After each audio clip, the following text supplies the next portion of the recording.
Good morning junior. Good morning senior. வணக்கம். அடுத்து நீங்கள் ஒரு கதையை பார்க்க போகிறீங்க. அந்த கதையினுடைய முடிவில் ஒரு சேலஞ்ச் இருக்கும். அந்த சேலஞ்சை சக்ஸஸ்ஃபுல்லாக பண்ணுங்க. Silent Elephant. ஒரு காட்டில் நிறைய மலர்கள் இருந்தது. அந்த மலர்கள் இருந்தால் என்ன இருக்கும்? வண்டு இருக்கும் இல்லையா? வண்டுனுடைய வேலையை ஒவ்வொரு மலர்லையும் போய் உட்காந்து அங்கேருந்து தேனை உரிச்சு சாப்பிடும். அதை மாதிரி ஒரு வண்டு இருந்தது. அந்த வண்டுக்கு தன்னுடைய திறமையை பற்றி ஒரு பெரிய சந்தோஷம். நாமளால மட்டும்தான் பூலேருந்து தேனை உறிஞ்சு குடிக்க முடியும். அங்க இருக்கு யானை, அதனால குடிக்க முடியாது. சிங்கத்தால இதை செய்ய முடியாது, புலியால செய்ய முடியாது. ஆனா நமக்கு மட்டும்தான் இந்த திறமை இருக்கு அப்படின்னு ஒரு பயங்கரமான சந்தோஷம். கொஞ்ச நாள்ல சந்தோஷம் கர்வமா மாறிடுச்சு. எனக்கு இணையா யாருமே இல்லை அப்படின்னு அது நினைச்சிருச்சு. ஒரு நாள் அது பறந்துகிட்டே போச்சு. யானை எதிர்க்க இருக்கு.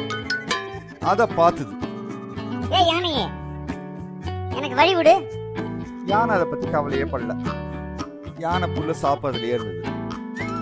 ஏய் யானையே, நான் வர தெரியலையா உனக்கு? நான் எவ்வளவு புத்திசாலி தெரியுமா? எனக்கு முதல்ல வழி விடு. சத்தமா கத்துது. அப்பவும் யானை அதை கண்டுக்கவே இல்லை. ஏய் யானையே, பூலேருந்து தேனை நான் எடுத்துருவேன். பூக்கே வலிக்காம எடுத்துருவேன், தெரியுமா? அந்த திறமை இங்க யாருக்காவது இருக்கா? இப்படிப்பட்டவன் வரேன் எதிர்க்க வழிவிடாம நிக்கிறீங்க அப்படின்னு சத்தமா கேட்டுது. அப்பவும் யானை அதை பத்தி கவலைப்படல. அது பாட்டுக்கு தன் வேலையை பார்த்துட்டு இருந்தது.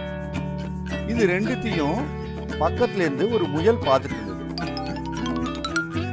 முயல் யானை கிட்ட, யானை என்ன இவன் இப்படி கத்திக்கிட்டே இருக்கானே, இவனை பத்தி நீங்க கவலையே படலையே அப்படின்னு கேட்டு. அதுக்கு யானை, இந்த மாதிரி ஆசாமிங்க வருவாங்க போவாங்க கத்திக்கிட்டே இருப்பாங்க. இவங்களுக்குலாம் பதில் சொல்லிட்டு இருந்தா நமக்கு பொழுதே போயிடும். நம்ம டைம் தான் வேஸ்ட் அப்படின்னு சொல்லி முடிச்சது பாருங்க.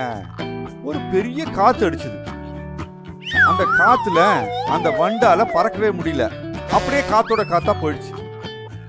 யானை முயலை பார்த்து சொல்லுச்சு, இப்ப தெரிஞ்சுதா, இந்த மாதிரி ஆசாமிங்கெல்லாம் வருவாங்க போவாங்க. இவங்களெல்லாம் கண்டுக்கவே கூடாது. கொஞ்ச நேரம் கத்திட்டு போயிடுவாங்க.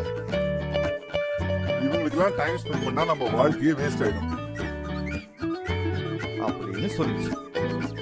முயலுக்கும் அந்த அறிவுரை புரிஞ்சு.